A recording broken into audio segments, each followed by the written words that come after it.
Kids, welcome to my channel. तो आज के क्लास का टॉपिक है structure function of cell organelles. तो ये आप लोग का जो आप लोग अगर अभी तक सिलेबस नहीं देखे हैं तो आप लोग सिलेबस देखिएगा। आपके यूनिट फर्स्ट में आज हम लोग यूनिट फर्स्ट पढ़ने वाले हैं जिसका नाम है structure function of cell organelles. अगर आप किसी भी यूनिवर्सिटी से हैं, चाहे आप JNCU से हैं या MSDSU से हैं या वीर बहादुर सिंह पूर्वांचल यूनिवर्सिटी से है, तो किसी भी यूनिवर्सिटी से है आप यहाँ पे इसको देखेंगे क्योंकि ये आप लोग के सिलेबस के अकॉर्डिंग है।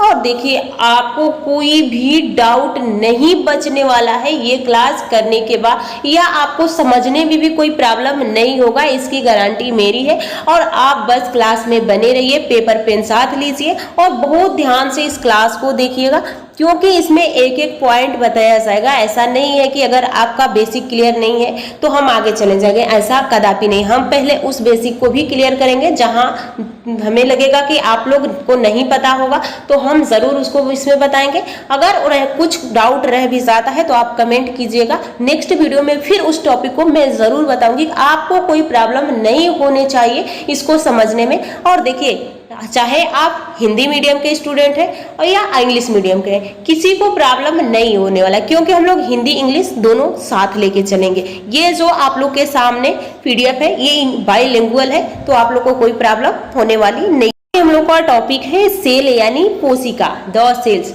कोशिका क्या होती है पहले हम लोग इसको समझ लेते हैं। तो देखिए कोशिकाओं से मिलके ही हमारे शरीर का निर्माण हुआ है। कोई भी जीव है उसका निर्माण किससे हुआ है?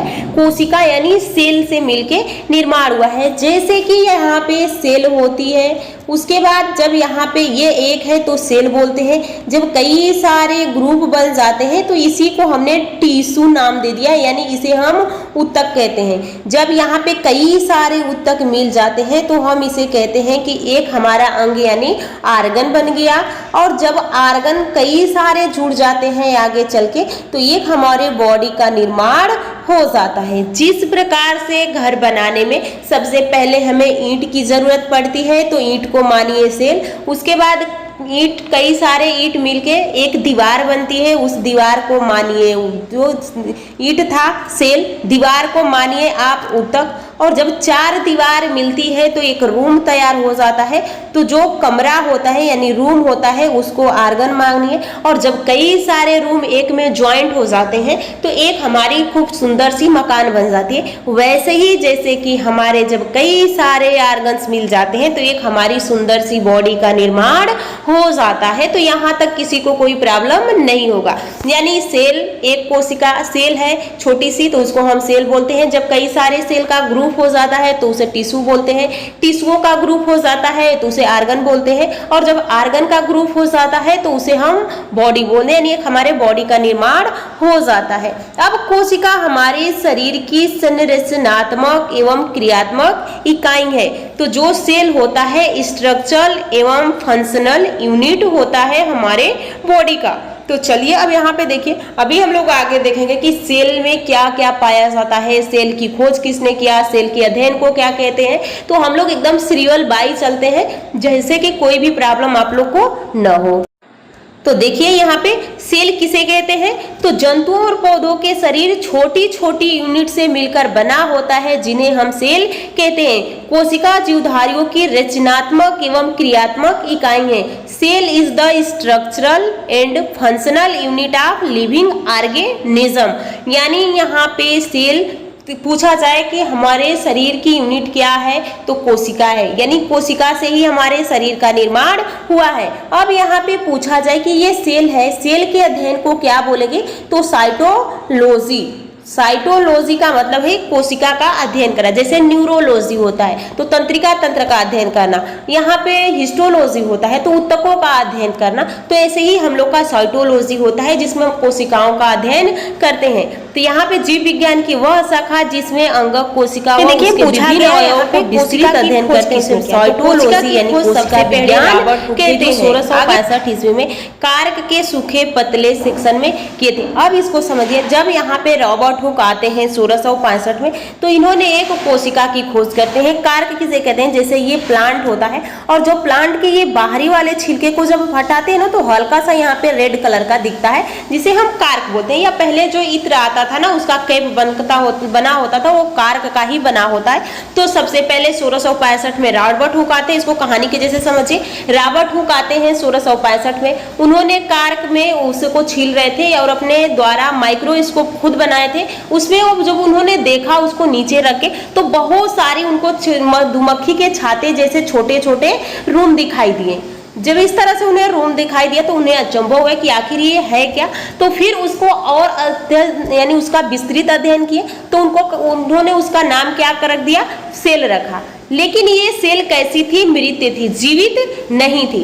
तो यहाँ से दो क्वेश्चन, एक तो पहला पूछेगा कि कोशिका की खोज किसने किया, तो रॉबर्ट हुक। अब फिर यहाँ पे पूछ दिया कि बताइए जीवित कोशिका की खोज और मृत कोशिका की खोज किसने किया, तो 1665 में रॉबर्ट हुक ने मृत कोशिका की खोज करते हैं। इनके खोज के बाद आते हैं एंटिनो वान लीवेनहॉक, जो कि 1674 में आते हैं। देखिए ये 1665 में आए थे, ये 1674 में आते हैं। और एंटिनो वान लीवेनहॉक जब आते हैं तो इन्होंने बैक्टीरिया में या अब जब ये अपने बगीचे में पानी डाल रहे थे तो इनके नाखून में कुछ मिट्टी जाता है और उस मिट्टी को उन्होंने निकाला और निकाल के ले जाके इन्होंने अपने खुद का माइक्रोस्कोप बनाया था। उस माइक्रोस्कोप के नीचे रखते हैं तो देखते हैं कि उस मिट्टी में कुछ हलचलें हो रही हैं। जब उनको ये हलचलें देखी गई, उन्होंने ये हलचल देखा, तो फिर अब उनका वो दिमाग में ये आया कि हम इसका अच्छे से विस्तृत अध्ययन करें, क्यों ये मिट्टी हलचल कर रही है। तो जब उन्होंने अच्छे से उसका विस्तृत अध्ययन किया तो पाया कि इसमें कुछ छोटे छोटे जीव जन्तु हैं जिनको उन्होंने कोशिका नाम रखा, और वो कोशिका कैसी थी, जीवित कोशिका थी। तो ध्यान रखिएगा कि मृत कोशिका की खोज रॉबर्ट हुक करते हैं, जीवित कोशिका की खोज एंटिनो वान लीवेनहॉक ने करते हैं। लेकिन दोनों ने खुद से ही अपना माइक्रोस्कोप बनाया था, उसी के माध्यम से इन्होंने खोज किया। तो यहाँ पे इसका सन पूछ सकता है कि किस सन में रॉबर्ट हुक करते हैं और किस सन में एंटिनो वान लीवेनहॉक करते हैं। तो देखिए इसमें रॉबर्ट हुक ने 1665 में कार्क के सूखे पतले का सेक्शन को माइक्रोस्कोप में देखा और कोशिका सेल शब्द निर्माण किया। इनके अनुसार cell a small room of यानी यार कंपार्टमेंट होता है, कोशिका एक छोटा कमरा है यानी एक कक्ष है। तो यहाँ पे देख सकते हैं कि सेल क्या है, ए स्मॉल रूम, या हम इसको कंपार्टमेंट बोल सकते हैं। अगला है एंटिनो वान लीवेनहॉक ने आते हैं 1674 ईस्वी में। इन्होंने जीवित कोशिका की सर्वप्रथम खोज करते हैं। वो यहाँ पे 1831 में रॉबर्ट ब्राउन ने उसमें केंद्रक न्यूक्लियस का पता लगाते हैं। क्योंकि आप लोग के सिलेबस में ये यूनिट वाई दिया है कि किस यूनिट में क्या क्या आपको पढ़ना है, उसी हिसाब से आपको पढ़ाया जाएगा। आप लोग अब यहाँ पे थोड़ा सा कोशिका के बारे में समझ लीजिए कि कोशिका में क्या क्या पाया जाता है। यहाँ पे ध्यान से समझिएगा, ये एक कोशिका है, ठीक, रफली हम इसको समझते हैं, ये कोशिका है। कोशिका के बाहर ये प्लाज्मा झिल्ली है, इसको ध्यान रखिएगा, ये प्लाज्मा मेम्ब्रेन है, ठीक। उसके बाद इसके बाहर एक सेल वाल होता है, इसको बोलते हैं सेल वाल, कोशिका भित्ति। तो ये सेल वाल केवल प्लांट में होती है, एनिमल में नहीं होती है। लेकिन सेल मेम्ब्रेन एनिमल में भी होती है और प्लांट में भी होता है। अब ध्यान दीजिए, जो एक कोशिका है, कोशिका को हम क्यों संरचनात्मक एवं क्रियात्मक इकाई बोलते हैं, क्योंकि ये कोशिका अपना संपूर्ण कार्य स्वयं कर लेती है। हम लोग को श्वसन लेने के लिए नाक है, भोजन के लिए माउथ है, सुगंध के लिए नाक है, सुनने के लिए कान है। तो ये सारे क्या है, हमारे अलग अलग अंग है हर कार्य को करने के लिए। लेकिन कोशिका के पास सारे अंग होते हैं, वो अपना काम स्वयं कर लेता है। यहाँ पे देखिए बीचों बीच में न्यूक्लियस होता है, जिसको हम कोशिका का ब्रेन यानी दिमाग कहते हैं। उसके बाद यहाँ पे लाइसोसोम होता है, जिसको हम कोशिका की आत्महत्या थैली बोलते हैं। यहाँ पे आपका गोल्जी बॉडी होता है, गोल्जी बॉडी को कोशिका का पुलिस कहा जाता है। उसके बाद यहाँ पे सेंट्रोसोम होता है, जो कोशिका का विभाजन कराता है। यहाँ पे आप लोग का प्लास्टिड होता है, जो कि रंग बिरंग देता है और प्रकाश संश्लेषण भी इसी के माध्यम से होता है। उसके बाद यहाँ पे वैक्यूल्स यानी रिक्तिकाएं होती हैं। प्लांट में ये रिक्तिकाएं बड़ी होती हैं, एनिमल में ये रिक्तिकाएं छोटी होती हैं, क्योंकि ये पानी को स्टोर करके देखती है। उसके बाद यहाँ पे आप लोग का हो जाता है एंडोप्लाज्मिक रेटिकुलम। ये दो प्रकार का होता है, एक रफ होता है, एक स्मूथ होता है। स्मूथ वाला वसा बनाता है, लिपिड्स बनाता है, और रफ वाला प्रोटीन बनाता है, यानी राइबोसोम बनाता है। तो ये कोशिकांग है। उसके बाद यहाँ पे कुछ द्रव भरे होते हैं जिनको हम कोशिका द्रव्य बोलते हैं, यानी साइटोप्लाज्म। तो इसमें जो भरा हुआ है साइटोप्लाज्म है। इस केंद्रक वाले भाग में भी कुछ भरा होता है जिसे न्यूक्लियोप्लाज्म कहते हैं, यानी ये केंद्रक द्रव्य बोलते हैं, उसको कोशिका द्रव्य बोलते हैं। लेकिन जब इन दोनों को हम मिला देते हैं तो इसको हम प्रोटोप्लाज्म बोलते हैं, यानी जीव द्रव्य बोलते हैं। उसके बाद यहाँ पे देख सकते हैं कि जीव द्रव्य में अगर हमें 1% पानी की कमी होती है तो हमें प्यास लगती है, और 10% अगर पानी की कमी हो जाए तो हमारी डेथ हो जाएगी। आगे देखिए, इसमें यहाँ पे ये सेल मेम्ब्रेन होती है, और ये सेल मेम्ब्रेन है, और ये बाहर वाली आप लोग को जो दिख रहा है ये सेल वाल है, जो कि ये सेल वाल सेलुलोज का बना होता है। सेलुलोज हम लोग पचा नहीं सकते हैं, पर जो शाकाहारी जीव हैं, जैसे कि जो पशुएं हैं घास खाते हैं, उसी सेलुलोज को पचा लेते हैं। सेल मेम्ब्रेन क्या है? लिपिड्स की बनी होती है। ये सेल मेम्ब्रेन दोनों में पाई जाती है, मेल यानी ये जो होती है प्लांट और एनिमल दोनों में पाई जाती है। तो यहाँ पे क्वेश्चन पूछा जाता है कि प्लांट सेल को और एनिमल सेल को कौन अलग करता है? तो क्या हम लोग में सेल वाल है? नहीं है, पर प्लांट में सेल वाल है। तो ये दोनों में डिफरेंट है, तो इसको अलग कौन करता है? Cell wall. यहाँ पे जो प्लास्टेड है हम लोगों में नहीं पाया जाता है। प्लास्टेड के 3 भाग होते हैं, क्लोरोप्लास्ट, क्रोमोप्लास्ट, ल्यूकोप्लास्ट। तो ध्यान दीजिएगा, एक होता है क्लोरोप्लास्ट, एक होता है क्रोमोप्लास्ट, और एक होता है ल्यूकोप्लास्ट। तो ल्यूकोप्लास्ट जड़ में होता है जो कि भोजन को स्टोर करता है। उसके बाद यहाँ पे जो क्रोमोप्लास्ट होता है, ये फूलों का रंग बिरंग जो रूप देखते हैं आप लोग, इसी क्रोमोप्लास्ट के द्वारा होता है। और यहाँ पे क्लोरोप्लास्ट होता है जो कि ग्रीन कलर में देखते हैं आप लोग, प्रकाश संश्लेषण के लिए जिम्मेदार होता है। इस लाइसोसोम में हाइड्रोलाइटिक एंजाइम भरा होता है जो कि कोशिका के पाचन में सहयोग करता है। जैसे कि कोशिका में सपोज कीजिए ये सारे कोशिकांग कार्य अपना अपना कर रहे हैं, ठीक। ब्रेन कौन है? न्यूक्लियस है। सबको देख कौन रहा है? न्यूक्लियस। लेकिन जब लगेगा जैसे कि सपोज कीजिए ये सेंट्रोसोम का हम कोशिका विभाजन नहीं कराएंगे, क्या कर लोगे? तो अब ये न्यूक्लियस क्या कर सकता है? इसके पास तो कोई एंजाइम नहीं है कि इसको मारेगा। तब ये संदेश भेजेगा लाइसोसोम के पास। लाइसोसोम को कहेगा कि भाई देखो, ये जो सेंट्रोसोम है इसका कार्य है कोशिका विभाजन कराना, पर ये कह रहा है हम नहीं करेंगे, तो आप इसका इलाज कीजिए। तो ये लाइसोसोम के अंदर छोटा कुछ एंजाइम भरा होता है, उस एंजाइम को लाके इस लाइसोसोम के ऊपर छिड़क देता है। फिर ये लाइसोसोम क्या होगा? समाप्त हो जाएगा, फिर नया लाइसोसोम बनेगा, यानी सेंट्रोसोम नया बनेगा। लेकिन अगर सारी कोशिकाएं ही कह दे, आंसर पे हो जाए कि हम कार्य नहीं करेंगे, तब क्या करेगा? लाइसोसोम खुद अपने आप को फाड़ेगा और सारी कोशिकाओं को ही क्या कर देगा? नष्ट कर देगा।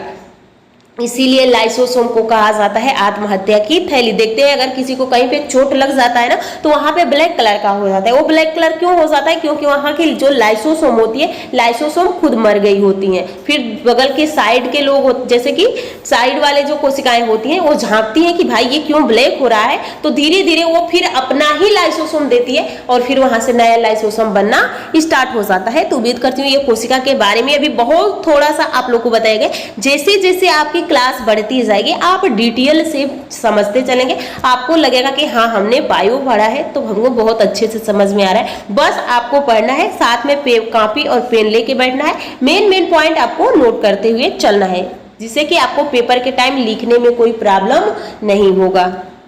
यहाँ पे कुछ मनोवैज्ञानिक यानी कुछ वैज्ञानिक आते हैं जो अपने अपने हिसाब से कोशिका की परिभाषा देखते हैं। तो डेफिनेशन ऑफ सेल, तो हम कोशिका की परिभाषा लीबी तथा साइकिविट्स के द्वारा, यानी जो लीवी हैं और साइकिविट्स हैं 1963 में आते हैं और कुछ अपने हिसाब से इन्होंने कोशिका की परिभाषा देते हैं। उन परिभाषाओं को हम लोग देखने वाले हैं। देखिए इन्होंने क्या कहा था कि कोशिका जीवधारियों की रचनात्मक एवं क्रियात्मक इकाई है। यह सूक्ष्मतम इकाई है जो बाहर की ओर एक सिलेक्टिव परमिएबल मेम्ब्रेन द्वारा परिसीमित होती है, जिसमें अन्य जीवित तंत्र से मुक्त माध्यम में स्वयं प्रजनन सेल्फ रिप्रोडक्शन की क्षमता होती है। सिलेक्टिव परमिएबल मेम्ब्रेन क्या होती है? तो सिलेक्टिव का मतलब कि जो हमारी ये कोशिका जिसमें पैक है कोशिकांग, ये सेल मेम्ब्रेन कुछ चीजों को ही अंदर जाने देगी और कुछ चीजों को ही अंदर बाहर यानी बाहर जाने देगी, उसको सिलेक्ट कर करके अंदर बाहर करेगी। आगे देखिए, तो हम लोग कोशिका के बाहरी भाग से पढ़ते हुए अंदर के तरफ प्रवेश करने वाले हैं।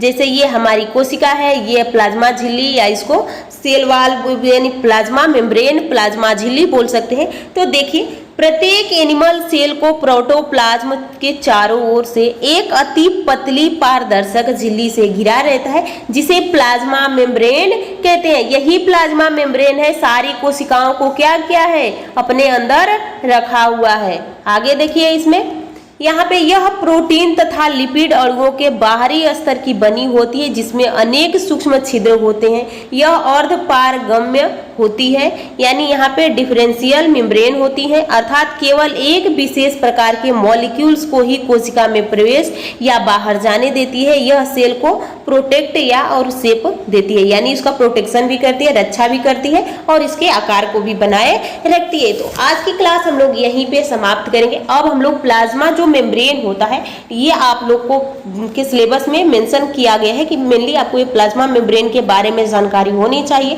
तो हम लोग मोज़ेक मॉडल क्या होता है, उसके बाद यहाँ पे यूनिट मॉडल क्या होता है, ये सारे हम लोग नेक्स्ट क्लास में देखने वाले हैं। तो आप लोग चैनल से जुड़े रहिएगा, अपनी प्रिपरेशन अच्छे से करते रहिए। ये पीडीएफ